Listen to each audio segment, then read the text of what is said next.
மயிலிட்டியிலே வந்து ஒவ்வொரு வெள்ளிக்கிழமையும் குடும்பத்தை ஆக்கிரமிச்சு இந்த கமாண்டவங்களா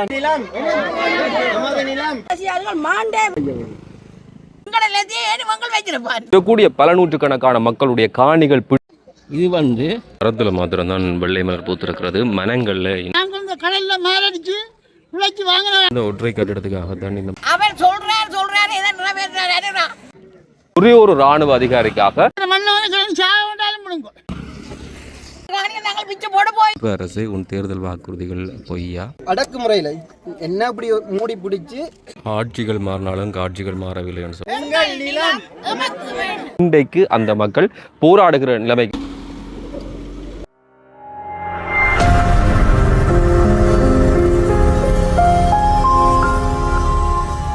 இப்போ நாங்கள் மயிலிட்டியில் நிற்கிறோம். தையிட்டியில் ஒவ்வொரு போயா நாளையும் வந்து போராட்டம் இடம்பெற மாதிரி இந்த மயிலிட்டியிலையும் வந்து ஒவ்வொரு வெள்ளிக்கிழமையும் போராட்டம் ஆரம்பமாக இருக்கிறது. இன்றைய வாரத்தை பொறுத்தவரையில் 3வது கிழமையாக தொடர்ச்சியாக இந்த மக்கள் போராடுகிறார்கள்.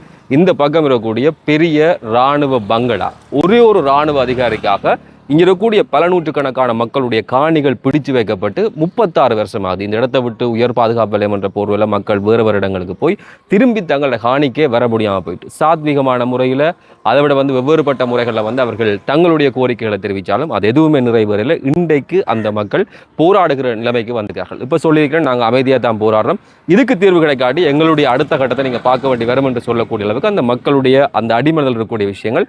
சாதாரணமாக இந்த வீதி காங்கேசந்துறையிலிருந்து சன்னதி போகிற அந்த வீதி, இந்த வீதியால் பயணிக்கிற போது இப்படி பெருமளவான நிலப்பகுதிகள் இராணுவ தேவைக்காக ஒரு விதமான தேவையுமே இல்லை, ஆனால் இந்த நிலங்கள் எல்லாம் பிடிச்சு வைக்கப்பட்டிருக்குது. இப்போ என்ன நிலைமை, இந்த 3வது வாரத்தில் இங்கே என்ன நடக்குது அப்படின்ற விஷயத்தான் இந்த காணொலியில் நீங்கள் பார்க்க போறீங்க. பாருங்க, இவ்வளோ வலிகளோடையும் வேதனைகளோடையும் 36 வருடங்களாகியும் விடுவிக்கப்படாத மயிலிட்டி மக்களுடைய இந்த காணிகளை விடுவிப்பதற்கான அறவழி போராட்டம் J248, 251, 246, 255 கீழே வந்து போட்டிருக்கு. மயிலிட்டி மீள்குடியேற்ற அபிவிருத்தி குழு மற்றும் கிராம அபிவிருத்தி சங்கம் என்று சொல்லி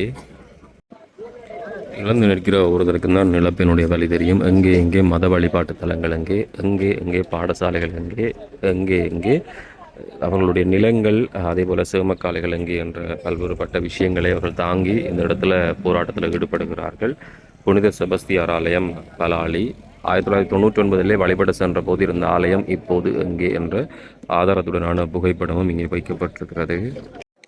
இந்த மரத்தில் மாத்திரம்தான் வெள்ளை மலர் பூத்திருக்கிறது. மனங்களில் இன்னுமே எந்தவித மாற்றங்களும் இல்லை. ஒவ்வொரு வெள்ளிக்கிழமையும் இந்த இடத்துல இந்த மயிலிட்டி காணிக்கு சொந்தக்காரர்கள் பெரிய அளவில் போராட்டம் ஒன்றை அங்கே இருக்கக்கூடியவர்கள் வயது வேறுபாடுகள் எல்லாவற்றையும் தாண்டி மேற்கொள்கிறார்கள். வெவ்வேறுபட்ட பதாகையோடு 36 வருடங்கள் கடந்தும் நமது வாழ்க்கை அகதி வாழ்க்கை அப்படின்ற பதாகை இதுக்கு பின்னால் தான் இந்த பெரிய இராணுவ குடியிருப்பு இங்கே இருக்குது. இவ்வளோ பேரும் இந்த இடத்துலேருந்து தங்களுடைய காணிக்காக தொடர்ச்சியாக போராட்டங்களை மேற்கொண்டு கொண்டிருக்கிறார்கள். அதை விட வந்து ஏராளமான பதாகைகளும் இந்த இடத்துல இவர்கள் வைத்து தங்களுடைய அடிப்படை உரிமைகள் சார்ந்தக்கூடிய விஷயங்களை வெளிப்படுத்துகிறார்கள்.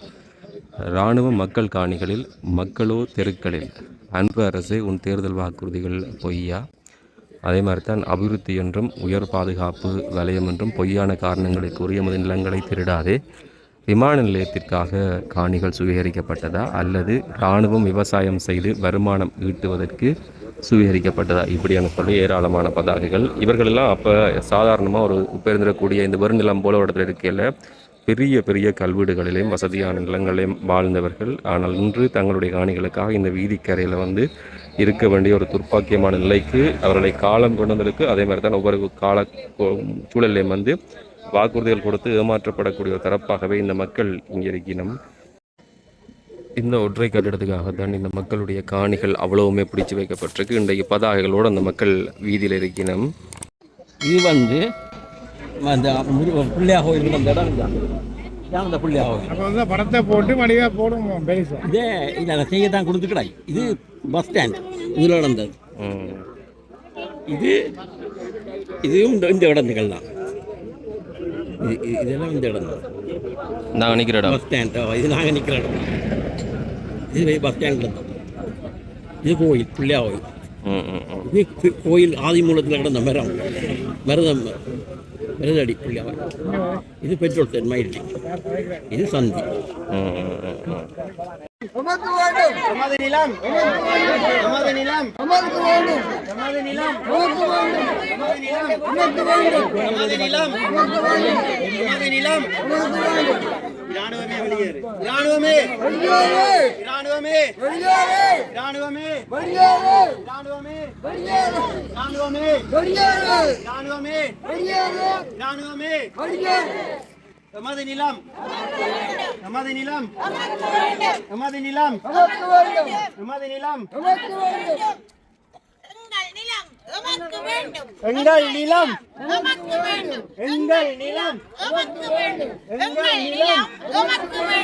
எங்கள் நிலம் எங்கள் நிலம் எங்கள் நிலம் எங்கள் மயிலட்டி காணிக்க மாதா கோவில் பக்கத்தில் அந்த வேம்படி 36 வருடமாக 90ஆம் ஆண்டு ஆனி மாதம் 16ஆம் ஆண்டு எங்கள் நிலத்தை விட்டு ஓட விட்டு நடந்து போனோம்.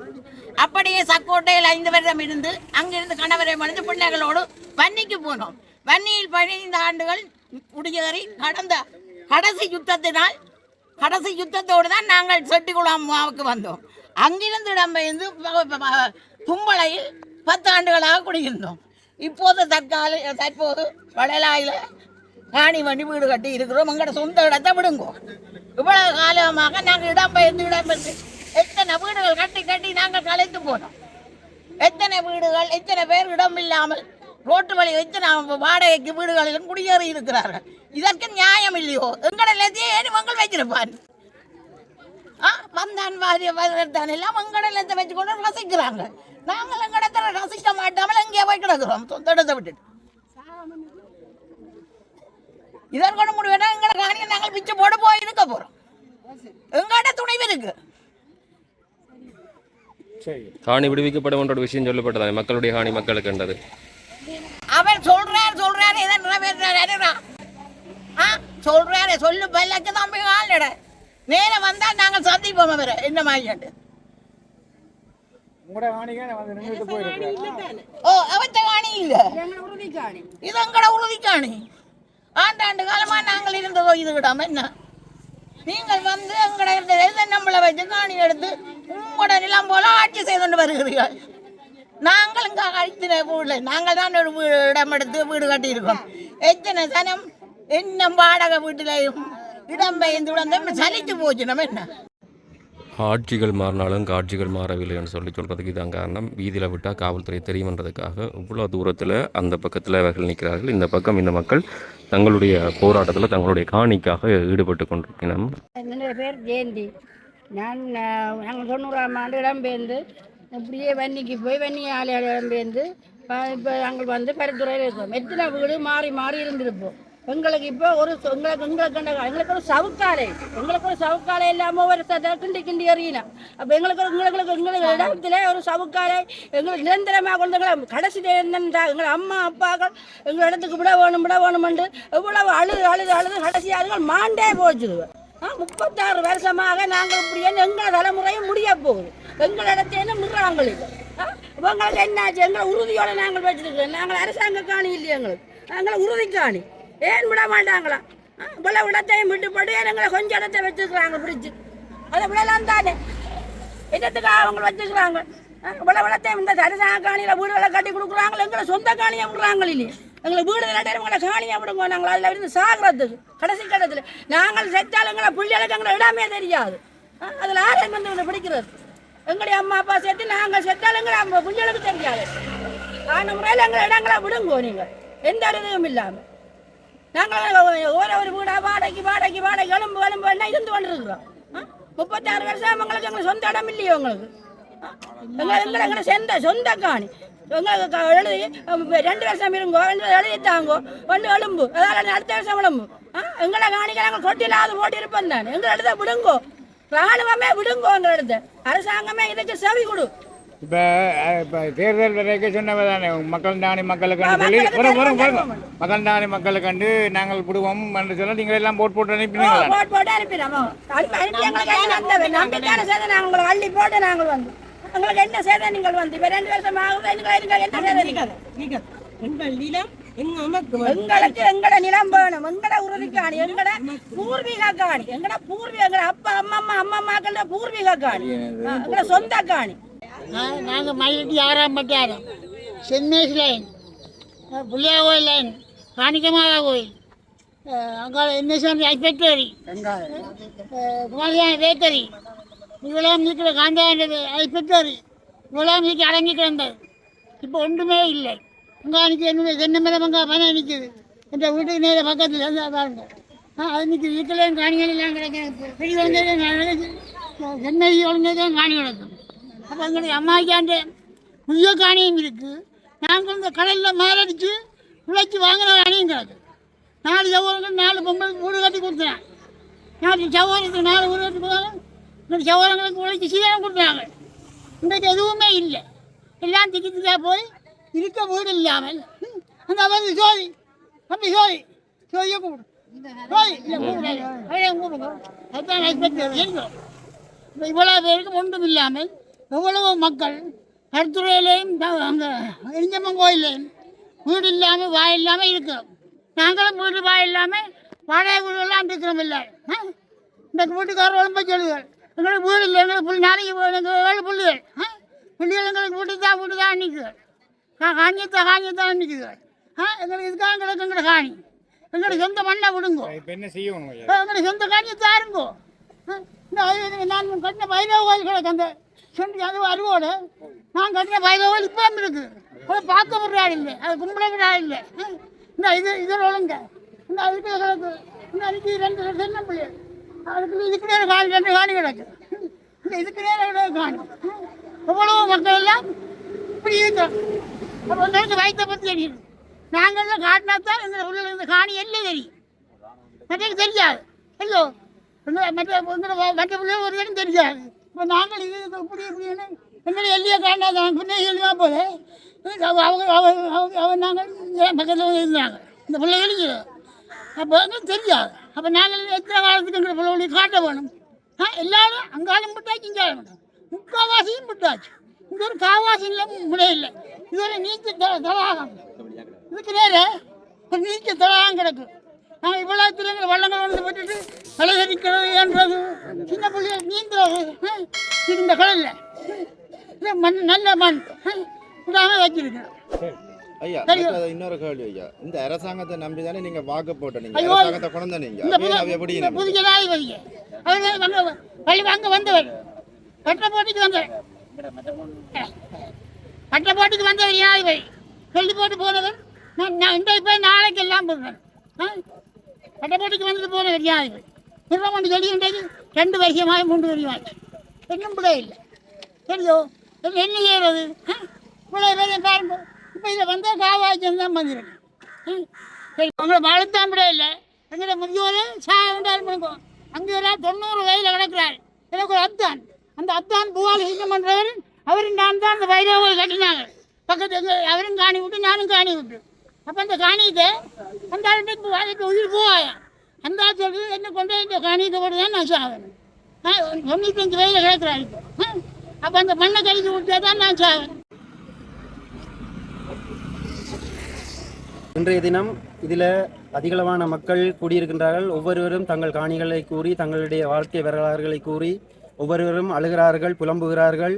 ஒரு ஐயாவரால் சாக கிடக்கிற ஐயா கூடி மயிலட்டிக்கு வந்தால் தான் தன் உயிர் போகும் என்று சொல்லியிருக்கிறார். நாங்கள் அடுத்த கூட்டத்துக்கு முயற்சி செய்து அவரை கொண்டு வந்து கட்டில் என்னென்ன வளர்த்தி அவரை காட்சிப்படுத்துவோம். ஏன்னா எங்களோட மக்களின் அவல நிலை அவைகளுக்கு தெரியணும். இந்த ஒரு அடுத்த முறை போராட்டம் எங்களோட நிலம் விடுவிக்கும் வரைக்கும் இந்த போராட்டமாக நாங்கள் தொடர்ச்சியாக செய்து கொண்டோம். எங்களுக்கு இந்த அரசாங்கத்தில் இந்த மக்களுக்கு நம்பிக்கை இருக்குது. நாங்களும் அரசாங்கத்தில் நம்பிக்கை வச்சிருக்கோம். அதால் இந்த வரைக்கும் கவனஈர்ப்பு போராட்டமாக நாங்கள் மேற்கொண்டு கொண்டிருக்கோம். எப்போ மக்களுக்கு நம்பிக்கை இல்லாமல் போதோ அந்த நேரம் நாங்கள் ஆர்ப்பாட்டங்களோ மறியல் போராட்டங்களோ செய்ய வழி இல்லை. ஏன்னா நாங்கள் போராட்டம் செய்த மக்கள் தான். மாவட்ட கந்தசுவாமி கோயிலிருந்து போல 3000 ஏக்கர் காணியும் விடுவதற்கு பெருமளமான ஒத்துழைப்பை வழங்கினது மயிலட்டி மக்களும் மயிலட்டி கடத்தொழில் சங்கம் தான் பெருமளமான ஒத்துழைப்பை வழங்கினது. ஆனால் இன்றைக்கு எங்களோட பகுதியே முழுமையாக விடுவிக்கப்படாமல் இருக்கும்போது நாங்கள் பேசாமல் விட்டுட்டு போகிற அளவுக்கு எங்களோட மக்கள் இல்லை. அதால் நாங்கள் இந்த போராட்டத்தை வைக்கிறோம். எங்களுக்கு உரிய தரப்புகள் உரிய முறையில் வந்து எங்களுக்கு கழிச்சு ஒரு பதிலும் இது வரைக்கும் உரிய முறையில் எங்களுக்கு கிடைக்கல. கிடைக்குமென்று நம்புகிறோம். ஆனால் எங்களுக்கு அந்த பதில் கிடைக்கும் வரைக்கும் இந்த போராட்டத்தை நாங்கள் கைவிட போகிறது இல்லை. அதோட இதில் சில அம்மாமார் கதைச்சிருந்ததில் இராணுவ, அதாவது எங்களோட பலாளி இராணுவ தளபதியை நோக்கிய ஒரு கேள்வி. இந்த கமாண்ட பங்களா கிட்டத்தட்ட 7 ஏக்கர் காணியை ஆக்கிரமித்து கட்டப்பட்டுள்ள ஒரு கமாண்ட பங்களா. ஒரு சின்ன கட்டிடம் மட்டும்தான் இருக்குது. அந்த கமாண்ட பங்களாவை பாவிக்கிறது யார்? தனிமனே ஒரு கமாண்டரோ உயர் அதிகாரிகளோ வந்தால் தங்கி பாவிச்சுட்டு போகிறக்குரிய கமாண்ட பங்களா தான் இது. இன்றைக்கு நீங்கள் 200 பேர்ட்ட குடும்பத்தை ஆக்கிரமித்து இந்த கமாண்ட பங்களா நீங்கள் வச்சிருக்கீங்க. 200 குடும்பம் மண்டா சாதாரணமாக ஒரு குடும்பத்தில் 3 பேர் படி பார்த்தாலே 600 பேர் 700 பேருக்கு மேலே வருது. இன்றைக்கு அந்த மக்கள் குடியேற இதில் இருக்கிற முக்காவாசி பேர்த்த காணியும் இதுக்குள்ள தனிமனே ஒரு இராணுவ தளபதியோ எங்களோட ஜனாதிபதி கூட இங்கே வந்துட்டு போயிட்டு இந்த பங்களாவில் தான் தங்கி இருந்து போட்டு இதே பாதையால் நடந்து போனது. இந்த மக்களில் ஒருத்தரையும் சந்திக்கல. விடுபட்ட பகுதி மக்களை சந்திச்சவரே தவிர இந்த காணிக்குரிய ஒரு மக்களை எங்க வைக்கல. அப்படி சந்திச்சிருந்தால் மக்கள் இந்த பிரச்சனையை கட்டாயம் கேட்டிருப்பார். ஜனாதிபதி இந்த மாளிகையில் தங்கி இருந்துட்டு எங்களுக்கு தெரியாது, எனக்கும் தெரியாது இப்படி இந்த மாளிகையில் தங்கி இருக்காருண்டு. எதேர்ச்சியாக அன்றைக்கு காலமாக ஒருத்தரால் எனக்கு இந்த தகவல் கிடச்சி நான் யாட்டில் வேலை செய்து கொண்டிருந்தேன். நான் வேலை செய்த உடுப்போட வந்து இந்த வாசலில் இந்த கமாண்டவங்களா வாசலில் அவற்ற இராணுவ அவற்ற வாகன அணிவகுப்பு வெளியில் போய்க்க நான் வந்து நின்று அட்லீஸ்ட் அதில் ரெண்டு கையை காட்டி ஒரு தகவலை வழங்கினா அவர்கிட்ட எங்கட கோரிக்கையை சொல்லுவோம்ட்டு வந்து நிற்க எனக்கு அந்த வாய்ப்பு கிடைக்கல. அவையண்ட பாதுகாப்பு, அதாவது வெள்ள உட அணிஞ்சிருந்த அவருக்குரிய பாதுகாப்பை கொடுக்குற ஒரு பிரதிநிதியாக என்ன ஒரு அடக்குமுறையில் என்ன இப்படி மூடி பிடிச்சி தூக்கிட்டு போனது. இதே ஜனாதிபதி இவ்வளவு தூரம் நடந்து போட்டு நிறைய பேர் செல்ஃபி எடுத்து எனக்கு பாதுகாப்பு இல்லை பிரச்சனை இல்லைன்னு சொல்கிற ஜனாதிபதி ஏன் எங்களை இன்னும் சந்திக்கலாமல் இருக்கு? மக்கள் பிரச்சனைக்குரிய ஆக்களை கூப்பிட்டு கதைக்கலாமல் இருக்கு. ஜனாதிபதி செயலகத்தில் இருந்து எங்களுக்கு நிறைய தகவல் சொல்கிறீன்னு மக்கள்கிட்ட காணியை நாங்கள் விட்டே ஆகணுண்டு. ஆனால் எங்களோட பிரதிநிதிகளை இது வரைக்கும் யாருமே சந்தித்ததில்லை. இஞ்சத்தே டிஎஸ்ஜிஏ ஆளுநர் அமைச்சரை தவிர உயர்மட்ட அதிகாரிகள் கேபினட் அமைச்சர் மேரோ இல்லையண்டா பாதுகாப்பு செயலாளரோ ஜனாதிபதியோ யாருமே கதைக்க இல்லையே. நாங்கள் அதைத்தான் விரும்புகிறோம். எங்களுக்கு ஒரு உரிய முறையில் ஒரு சரியான ஒரு தீர்வு கிடைக்கணும். இல்லைண்டா ஒரு குறிப்பிட்ட காலத்துக்குள்ளே இந்த காணியை விடுவோம்ண்டு ஒரு சரியான ஒரு தீர்வு ஒரு உரிய தரப்புலேருந்து உரிய முறையில் எங்களுக்கு தகவல் வரும் வரைக்கும் இந்த போராட்டமானது தொடர்ச்சியாக நாங்கள் மேற்கொண்டு கொண்டே இருப்போம். இது ஒவ்வொரு வெள்ளியும் நாங்கள் காலம் 9 மணிலேருந்து 1 மணி வரைக்கும் எங்களோட காணியில் கடைசி சதுரடி காணி விடுவரை வரைக்கும் இந்த போராட்டம் தொடரும்.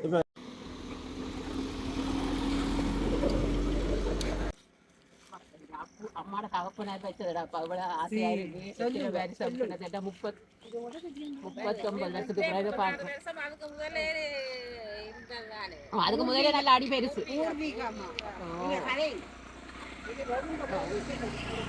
இது பக்கத்தால அந்த ஒழுங்கா போகுது குடியேற்ற திட்டத்து ஒழுங்கை அதெல்லாம் போகுது.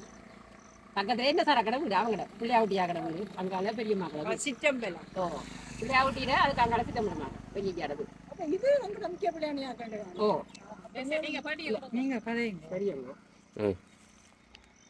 இது என்னது தாயாரும் தகப்பனார் வச்ச ஆலமரம் தான் இது.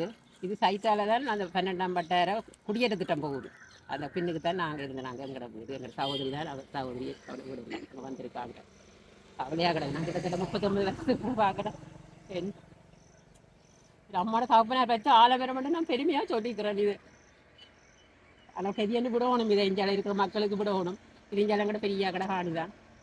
இப்போ என்ன சொல்லி நம்ம உங்களுக்கு இப்போ இந்த காணி விடுவிப்பு தொடரில் வந்தேன். நான் மட்டக்களப்பு இருந்து தான் வந்திருக்கேன். நீங்கள் இடமே அங்கே போயிட்டீங்க? நான் அங்கே தான் கல்யாங்கடி போயிருந்தேன். 40 வருஷம் அங்கே இருக்கேன். இவங்க சகோதரங்க இந்த தங்கச்சி வந்திருக்கிறாங்க. அங்கே இருக்கணும் அவங்களெல்லாம் இதுக்குள்ளே இருக்கிற 12ஆம் பட்டாயிரம் எங்களுடைய 4 கதப்பு காசு இருக்கிறது பரம்பரை காணியது. நாங்கள் இப்போ இடம்பெயர்ந்து பரிசுத்துறையில் இருக்க வீடு இல்லாமல் மாறி மாறி இருந்து கொண்டே இருக்கிறோம். எங்களோட காணிகளுக்கு பிடித்தாத்தான் நாங்கள் நிம்மதியாக வாழலாம். ஏன்னா எங்களுக்கு பின்பாறு சந்ததிக்கு தெரியாது இந்த இடங்கள். நாங்கள் எங்களோட ஆய்வு முடிஞ்சாலும் அவர்களுக்கு காணி வீடு இல்லாமல் அவர்கள் அந்திச்சு கொண்டு இருக்கிறார்கள் எல்லாரும். இப்போ மாறி மாறி ஒவ்வொரு வருஷத்துக்கு 2 வருஷத்துக்கு ஒருக்காக மாறி மாறி ஒவ்வொரு வீட்டில் இருந்து கொண்டு இருக்கிறோம். எங்களை நம்ப மாட்டினோம். சைன் வச்சு தான் எங்களை இருக்க முடியணும். 1 வருஷத்துக்கு 2 வருஷத்துக்கு நாங்கள் வாடகை காசு கொடுத்து கொண்டு இருந்தாலும் சைன் வச்சு தான் எங்களை இருக்க முடியும். சரியான கஷ்டத்தை அனுபவிச்சு கொண்டு இருக்கிறோம். ஊரில் இருக்கைகள் எப்படி இருந்தீங்களம்மா? நல்ல வசதியாக இருந்து நாங்கள் எவ்வளவு தென்னம் பிள்ளைகளும் எவ்வளவு மாமரங்கள் எவ்வளவு மாமரங்கள் வந்து அவ கேட்டு பாருங்க. அவள் பக்கத்தில் அந்த பெரிய யோசனைகள்லாம் நாங்கள் வாங்கினாங்க. சென்னையிலேயே எங்கள் அப்பா இறந்து போவோம். நாங்கள் அப்படியே ஓடி ஒன்றும் இல்லாமல் கோயம்புத்தூர்ல போயிருந்து இப்போ சரியான மன வேதனையோடும் கவலையோடும் இருக்கிறோம். இப்போ கேட்க என்ன சொல்லி நம்ம இந்த காணி வெடிப்பு சம்பந்தமா முடியணும் போன முறையும் 5 நாள் போராட்டத்தில் போயிருந்து நாங்கள். அவள் சந்திரசேகர் அவர்களுக்கும் கதைக்கு அவன் விடுவான் எப்போ விடுவீங்கள்டான்னு கேட்டினான். எப்போ விடுவீங்க முன்னுக்கு நண்டவர் இப்படி பின்னுக்கு போட்டார். இப்போ சித்திரைக்கு விடுறோம்னு சொன்னாங்க. சித்திரைக்கும் விடுற வாடி இல்லை. அதுதான் நாங்கள் நிரந்தரமாக ஒவ்வொரு வெள்ளிக்கிழமையும் இருக்க வேண்டிய முடிவுக்கு வந்திருக்கிறோம். எங்களாலையும் தாங்கலாது. எங்களை வீடும் எங்களையும் எழுப்பி நம்மளோட சனம் நெருக்கடி கூடிட்டுது. எந்த இடத்துல இருந்தாலும் சொந்த இடம் மாதிரி வராதானே? சொந்த இடம் மாதிரி வராது. நாங்கள் அதுலேயே தேங்காயோ பலாவோ மாமரமோ எல்லாம் இருந்து அந்த பெரிய யோசனைகள் தான் நாங்கள் செய்யணும். உங்களுக்கு தெரியும் இந்த பங்களா இப்போ கட்டுப்பட்டது? அது மகிந்தா இருக்கைக்கு தான் கட்டினது. மகிந்தாண்டாரு செய்யறதுக்குள்ள தான் கட்டி போட்டாங்க. வந்த அதுக்கு தான் ஓடியே கட்டிவிட்டேன். அது அந்த ஏரியா முழுக்கவே நிறைய மக்கள் இருக்கணும். அதுக்கு அது பார்த்தா ஒரு நிலமா கிடைக்கு. இப்போ நிலமா இருக்கு, ஆசையா இருக்கு. அதுக்குள்ள இல்லை முந்தி எப்படி இருந்தது? வீடு கிடந்தது அதுக்குள்ள இல்லை அப்போ போம்பர் நிலம் தானே?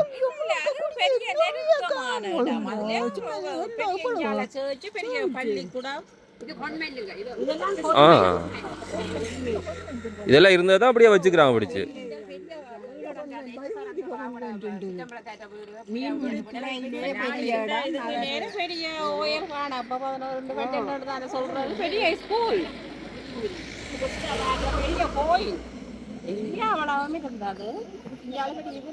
ஆனா எங்களோட இடமே ஒரு மீன்பிடி வளமாக இருந்தது. பெரிய மில், ஐஸ் மில்.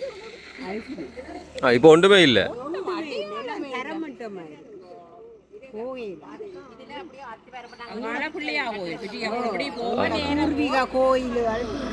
நான் அவருக்கு அந்த பூசை கொண்டு வச்சவங்களுக்கு வந்து நான் தேவாலயம் ஒன்று அந்த நாள் பூசை காணிக்கமா தான் கோயில்.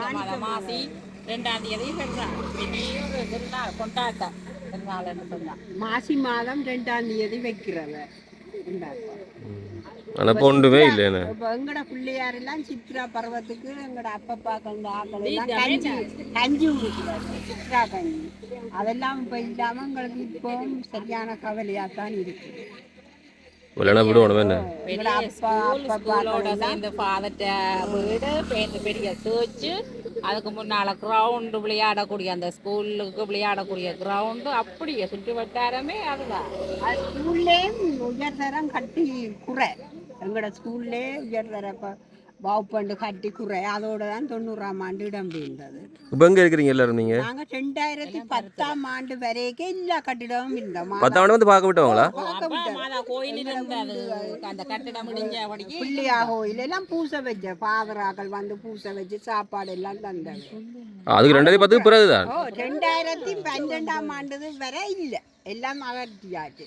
எங்களோட வீடு மதில் தேமா எல்லாம் இருந்தது. எங்களோட அப்பாக்கள் வந்து பூர்வீகமாக கடத்தொழில் சம்மாட்டி செல்லியா சின்ன தம்பி சம்மாட்டியா இருந்தாங்க. அலும்பில்லா காலி வச்சுட்டு இருந்தனால எங்களோட வீடெல்லாம் பெரிய கல் வீடு. பக்கத்தில் ஐஸ் ஃபேக்ட்ரி. அந்த பருத்துறையில் இருக்கிற ஒரு பெரிய ஃபேக்ட்ரி. ஒன்றுமே இல்லை, எல்லாம் தரமாட்டேன். தரமட்டமாக்கி தங்கட அடையாளமே பெரிய பேக்கரி இருந்தா. இப்போ அவன் உள்ளுக்கு இருக்கிறா, நீங்கள் வெளியில் நிற்கிறீங்க. அதுதான் பிரச்சனை. போட்டு நாங்கள்லாம் உள்ளுக்கு இருக்கோம். எத்தனை வருஷம் இப்போ எல்லாம் ஒரே மிக மயிலட்டியாக்களை விட்டு நீங்கள் எங்களையும் விட்டுருக்கலாம் தான். நாங்களே பருத்துறையில் எத்தனை வீடு மாறி எத்தனை எக்ரிமெண்ட் எழுதணும். வீட்டுக்கு எழுப்பச்சினாலும் போகணும், அடுத்த வீடு பார்க்கணும். இப்படியே 38 வருஷமாக எங்களோட வாழ்க்கை ஓடுது. நீங்கள் எங்களோட பிள்ளைகள வாழ்க்கை என்றாலும் நல்ல சிறப்பாக இருக்கணுமென்று தான் நாங்கள் வேண்டும். அவன் இதை சொல்லிக்கார் மக்கள்கிட்ட காணி மக்களுக்கு என்ன செய்யறாருன்னு பார்ப்போம். அனுரா அப்படித்தான் சொல்லி இருக்கிறேன். இப்போ எங்களோட காலம் போனாலும் பிள்ளைகள் நல்லா வாழும். அவைக்கு இடம்பெல்லாம் தெரியாது. இப்போ நாங்கள் போய் 30 வருஷத்துக்கு மேலேண்டா அவைக்கு சொல்லி அவை இருத்தி போனா பிரச்சனை இல்லை. அவைகளுக்கு வந்தா அடையாளம் தெரியாது. இப்போ சிச்சுவேஷன் வேறு. அவை தொழில் படிப்பு வேலையாண்டு இருப்பினா அப்போ நாங்கள் கொண்டு வந்து அதை இருத்தினாத்தான் பூர்வீகமாக எங்களோட இடத்துல அமரல. இல்லாடி இடம் பலம் ஒன்றுமே தெரியாது. தெரியாது எங்கட பிள்ளைகள் பிரச்சனை ஆக்களோட ஆக்கள் சண்டை பிடிச்சி காணி பிரச்சனை வந்துடும். அப்போ இதுவரையும் பிடிச்சு வச்சுக்கிறாங்களா அந்த அந்த அதுக்குன்னு பிடிச்ச காணியில் அந்த அந்த பங்களோல இருந்து? ஓ அந்த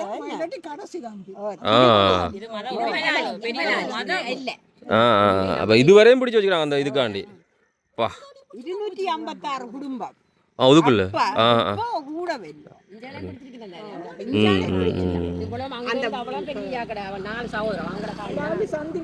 பலாலி இருக்கല്ലോ பலாலி சந்தியில இருந்து மயிலட்டி சந்தி மட்டும் விட இல்லை. மயிலட்டி சந்தியில இருந்து விட்டுட்டாங்க.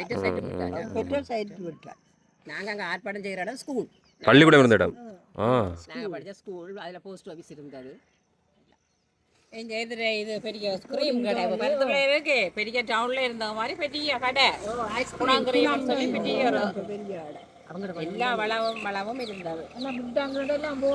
வளத்தில மயிலட்டி துறைதான் வளம் கூட. நான் புத்தகத்தில் படித்தேன் எனக்கு மீன்பிடி கூடின விளைச்சல் வரது இங்கேண்டு தான். இந்த சைடுல சொன்னா மண் வளம் கூட தான். விவசாயம் அவன் செய்து கொண்டு சந்தையில் கொடுக்குறானே இப்போ. விவசாயம் வெத்தில வாங்க, கிழங்கு வாங்க, தக்காளி பழம் 50. இப்ப இருக்கிற தக்காளி பழம் நம்பிக்கை இருக்கு. இடம் எல்லாம் விட்டுட்டாரு, பலாலி கேம்படியிலேயே விட்டுட்டாரு. மண் வந்து எங்கட பலாலி மண் நல்ல வளமான மண், முக்கியமான இடமே. தண்ணியோ மண்ணோ எல்லாத்துக்கும் நல்ல வளம் எங்களோட தோட்டம். அதான் மீன் வளம். 56 வருஷம் பிடிச்சிருந்தா உங்களோட வாழ்க்கை எங்க போயிருக்கு வேணா தக்காளி பழம் மரவள்ளிகளுக்கு நாங்க என்ன சாப்பிட இதுதானே இருக்கு. பாப்பா ஏதோ ஒரு முடிவு ஒன்று கிடைக்கத்தானே வேணும்.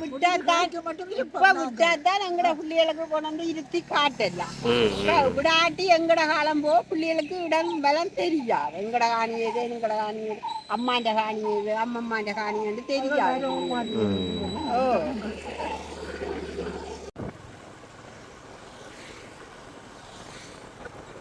நீங்க பார்க்குற இந்தளவு இடமும் வந்து சாதாரணமாக இதில் பயணிக்கிற போது உங்களுக்கு தெரிஞ்சிருக்கும். இவ்வளவு தேசமும் பிடித்து வைக்கப்படுகிறது. அந்த இராணுவத்தினுடைய அதிகாரி தங்குவதற்கான ஒரு மாளிகை கட்டப்பட்டு அதற்காக இந்த இடங்கள் பிடிச்சு வைக்கப்பட்டிருக்குது.